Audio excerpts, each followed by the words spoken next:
नमो नमः। नमः संस्कृताय।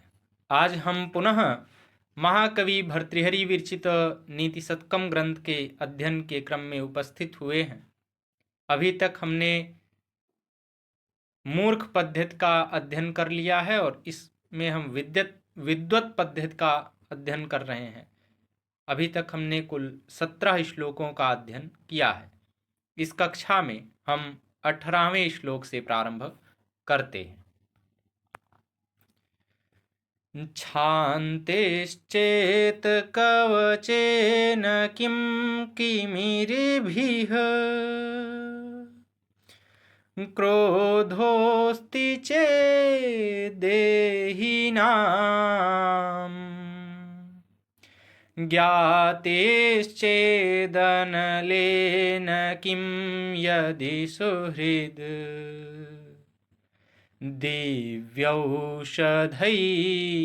किं फलम् किं सर्पैर्यदि दुर्जना किमु धनैर् विद्यान्वन्द्या यदि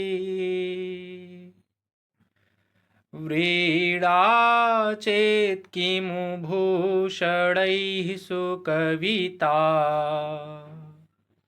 यद्यस्ति राज्येन किम्।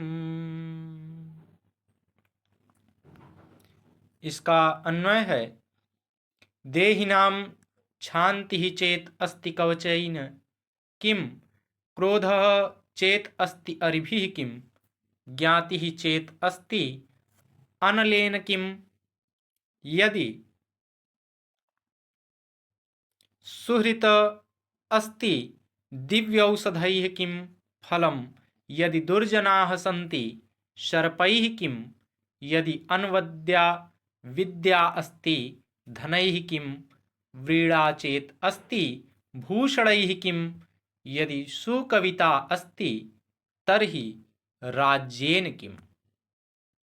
इसका शाब्दिक अर्थ है, देहिनाम अर्थात देहधारियों के, क्षांति अर्थात क्षमा, कवचेन अर्थात कवच से, अरिभिः अर्थात शत्रुओं की, ज्ञाति अर्थात बंधु बांधव, अनलेन अर्थात आग से, सुहृत अर्थात मित्र, अनवद्या अर्थात निष्कलंक या अनिंद्य, दिव्यौषधैः अर्थात उत्तम औषधियों से, दुर्जनाः अर्थात दुर्जन, सर्पैः अर्थात सर्पों की, धनैः अर्थात धन से, भूषणैः अर्थात आभूषणों से, राज्येन अर्थात राज्य की। पुनः एक बार श्लोक को देखते हैं। क्षान्तेश्चेत् कवचेन किं किमरिभिः क्रोधोऽस्ति चेद्देहिनाम् ज्ञातेश्चेदनलेन किं यदि सुहृद् दिव्यौषधैः किं फलम् किं सर्पैर्यदि दुर्जनाः किमु धनैर् विद्यानवद्या यदि व्रीडा चेत् किमु भूषणैः सुकविता यद्यस्ति राज्येन किम्। अर्थात देहिनाम क्षंतिः चेत अस्ति, अर्थात यदि मनुष्य के पास क्षमा है तो कवचेन किम, तो कवच की क्या आवश्यकता है। क्रोधः चेत अस्ति, यदि क्रोध है तो अरिभिः किम, अर्थात शत्रु की क्या कमी है। ज्ञाति चेत अस्ति, यदि सगे संबंधी हैं तो अनलेन किम, तो अग्नि का क्या प्रयोजन। यदि सुहृत अस्ति, अर्थात यदि मित्र है तो दिव्य औषधैः किम फलम, तो दिव्य औषधियों का क्या प्रयोजन है। यदि दुर्जनाः सन्ति, यदि दुष्ट लोग हैं तो सर्पैः किम, अर्थात सांपों की क्या आवश्यकता है। यदि अनवद्या विद्या अस्ति, यदि निष्कलंक विद्या है तो धनैः किम, तो धन की क्या आवश्यकता है। व्रीड़ा चेत अस्ति, यदि मनुष्य में लज्जा है तो भूषणैः किम, तो आभूषण की क्या आवश्यकता है, अर्थात आभूषण का क्या प्रयोजन है। यदि सुकविता अस्ति, यदि काव्य करने की शक्ति है तो तर्हि राज्येन किम, तो राज्य की क्या आवश्यकता है। प्रस्तुत श्लोक में महाकवि भर्तृहरि जी कहते हैं कि यदि मनुष्य के पास क्षमा का गुण है तो कवच का क्या प्रयोजन है। यदि क्रोध है तो शत्रुओं की क्या आवश्यकता है। यदि बंधुजन सगे संबंधी हैं तो अग्नि का क्या प्रयोजन है। यदि अच्छा मित्र हो किसी के पास तो उसे उत्तम औषधियों की क्या आवश्यकता, अर्थात उसका मित्र ही उत्तम औषधि का कार्य करता है।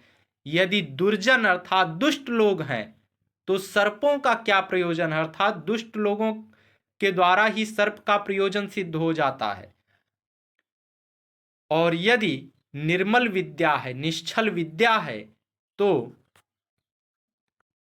धन की क्या आवश्यकता है।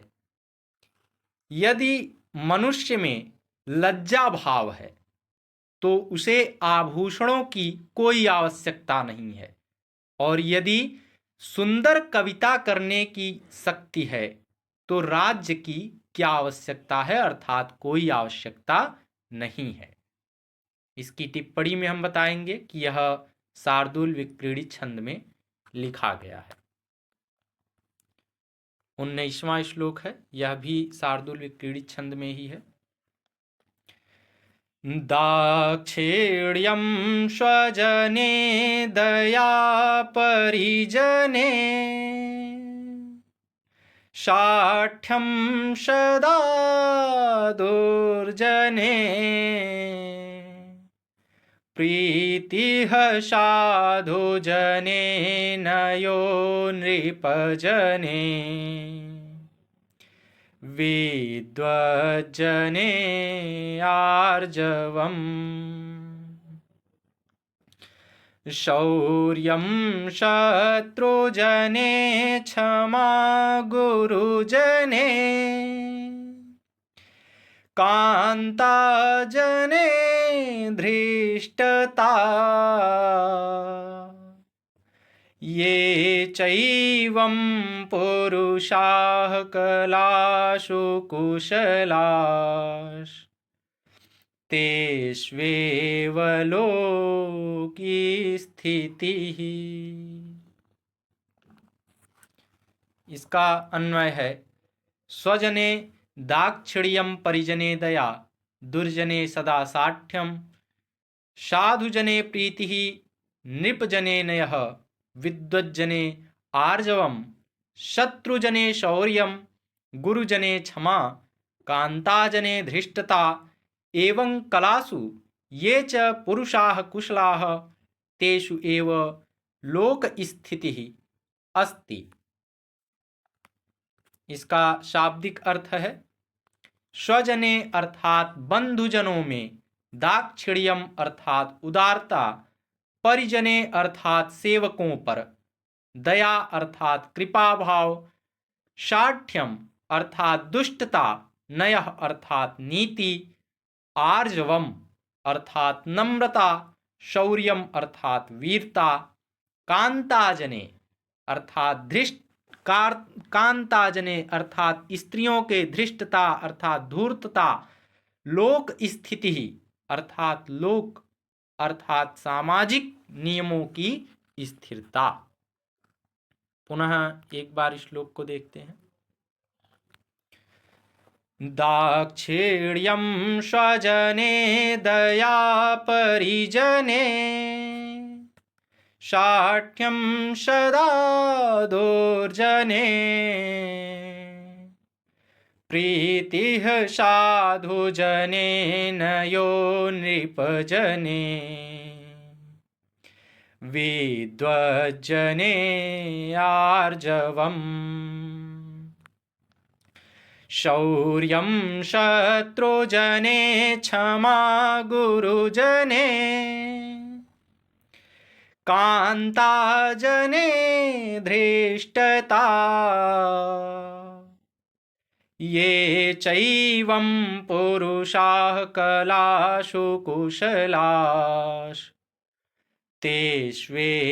लोके स्थितिः। अर्थात स्वजने दाक्षिण्यम अर्थात जो अपने लोगों पर अनुकूलता दिखाते हैं, परिजने दया सेवकों पर कृपा दया, दुर्जने सदा साठ्यम अर्थात दुर्जनों के प्रति सदैव कुटिलता, साधुजने प्रीति अर्थात सज्जनों में प्रेम या सज्जनों के प्रति प्रेम, नृपजने नयः अर्थात राजाओं के प्रति नीति, विद्वज्जने आर्जवम अर्थात विद्वानों के प्रति सरलता, शत्रुजने शौर्यम शत्रुओं के प्रति वीरता, गुरुजने क्षमा अर्थात गुरुजनों के प्रति सहनशीलता, कांताजने धृष्टता स्त्रियों के प्रति प्रगल्भता एवं कलाशु ये इस प्रकार की इन कलाओं अर्थात व्यवहार चातुर्य में जो पुरुषाः कुशलाः जो पुरुष जो मनुष्य निपुण हैं कुशल हैं, तेषु एव लोक स्थिति अस्ति उन्हीं पर ही संसार की सत्ता विद्यमान है। प्रस्तुत श्लोक में महाकवि भर्तृहरि जी कहते हैं कि जो अपने बंधुजनों में उदारता सरलता का भाव रखते हैं, सेवकों पर कृपा दया का भाव रखते हैं, दुर्जनों के प्रति सदैव कुटिलता का व्यवहार करते हैं, सज्जनों में प्रेम करते हैं, राजाओं के प्रति नीति के साथ बर्ताव करते हैं, विद्वानों के प्रति सरलता रखते हैं, शत्रुओं के प्रति वीरता दिखाते हैं, गुरुजनों के प्रति सहनशीलता का भाव रखते हैं, स्त्रियों के प्रति प्रगल्भता दिखाते हैं। इस प्रकार उपर्युक्त इन कलाओं अर्थात व्यवहार चातुर्य में जो मनुष्य निपुण हैं, दक्ष हैं, कुशल हैं, उन्हीं पर ही संसार की सत्ता विद्यमान है अर्थात संसार की सफलता स्थिर है। इसकी टिप्पणी में हम बताएंगे कि यह शार्दूल विक्रीडित छंद में लिखा गया है।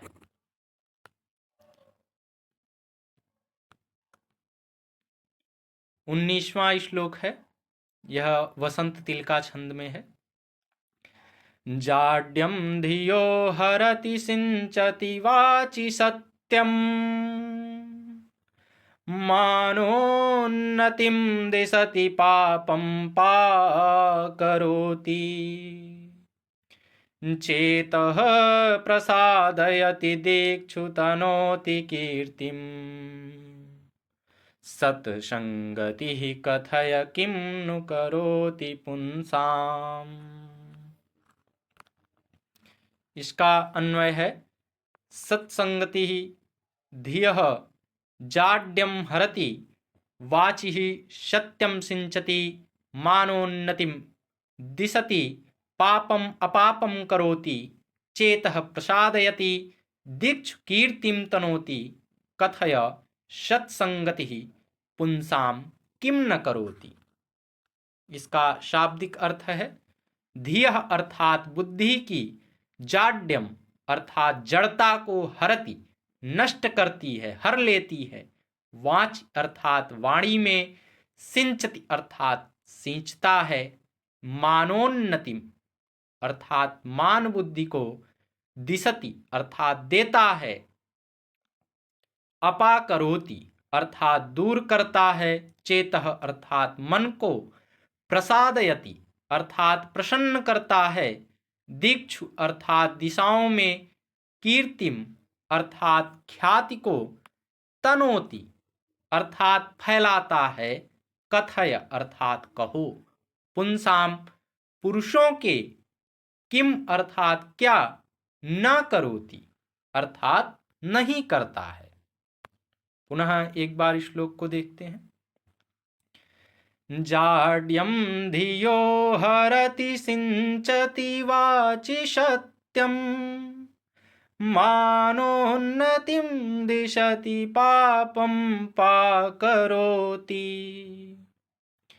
चेतः प्रसादयति दिक्षु तनोति कीर्तिं, सत्संगतिः कथय किं न करोति पुंसाम्। सत्संगति अर्थात सज्जनों की संगति। धियः जाड्यम हरति बुद्धि की जड़ता को हर लेती है, समाप्त कर देती है। वाचिहि सत्यम सिंचति वाणी में सत्य का सिंचन करती है। मानोन्नतिम दिशति अर्थात सम्मान को बढ़ाती है। पापम अपाकरोति पाप रूपी बुरे भावों को दूर करती है। चेतः प्रसादयति अर्थात मन को प्रसन्न करती है। दीक्षु कीर्तिम तनोति दसों दिशाओं में सुयश का विस्तार करती है। कथय अर्थात कहिए। सत्संगति पुंसाम किम न करोति अर्थात सत्पुरुषों की संगति मनुष्य का क्या क्या हित नहीं करती है, अर्थात सब कुछ करती है। प्रस्तुत श्लोक में महाकवि भर्तृहरि जी मुख्य रूप से सत्संगति का फल बताते हैं कि सत्संगत से हमें क्या क्या फल मिलता है। कहते हैं सज्जनों की संगति बुद्धि की जड़ता को हर लेती है, दूर कर देती है। वाणी में सत्य का सिंचन करती है अर्थात हमें सत्य बोलना सिखाती है। क्या? सज्जनों की संगति।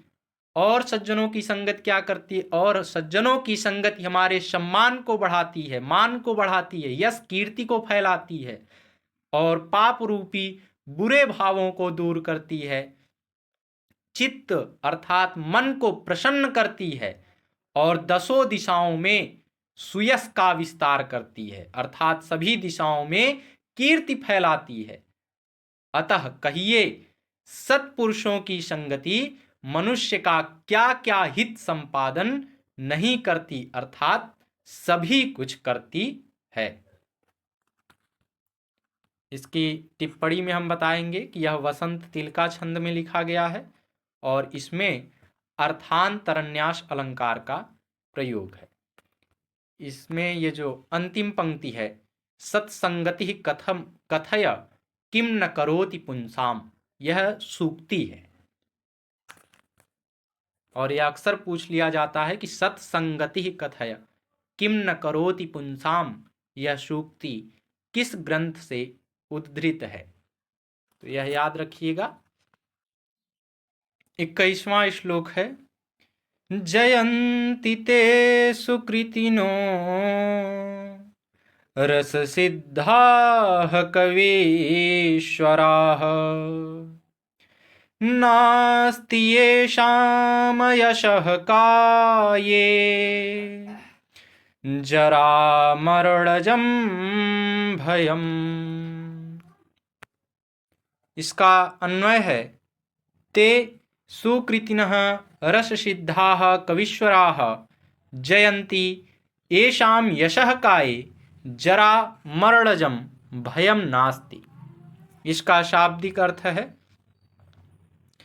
ते अर्थात वे सुकृतिनः अर्थात पुण्यात्माजन रससिद्धाः अर्थात श्रृंगार आदि रसों में कुशल कवीश्वराः अर्थात महाकवि जयंती अर्थात सर्वोत्कृष्ट हैं येषाम अर्थात जिनके जरा मरणजम अर्थात वृद्धावस्था तथा मृत्युत्पन्न भयम अर्थात भय नास्ति अर्थात नहीं है। पुनः एक बार श्लोक को देखते हैं। जयन्ति ते सुकृतिनो रससिद्धाः कवीश्वराः नास्ति येषां यशः काये जरामरणजं भयम् अर्थात वे सुकृति अर्थात पुण्यवान श्रृंगार आदि रसों में रस सिद्ध कवीश्वर विजयी होते हैं जिनके यश रूपी शरीर में जरा मरण का भय नहीं रहता अर्थात जन्म और मृत्यु का भय नहीं रहता है। इसकी टिप्पणी में हम बताएंगे कि यह अनुष्टुप छंद में लिखा गया है और इसमें श्लेष और काव्यलिंग अलंकार का प्रयोग है। आज के लिए बस इतना ही। नमो नमः। नमः संस्कृताय। धन्यवाद।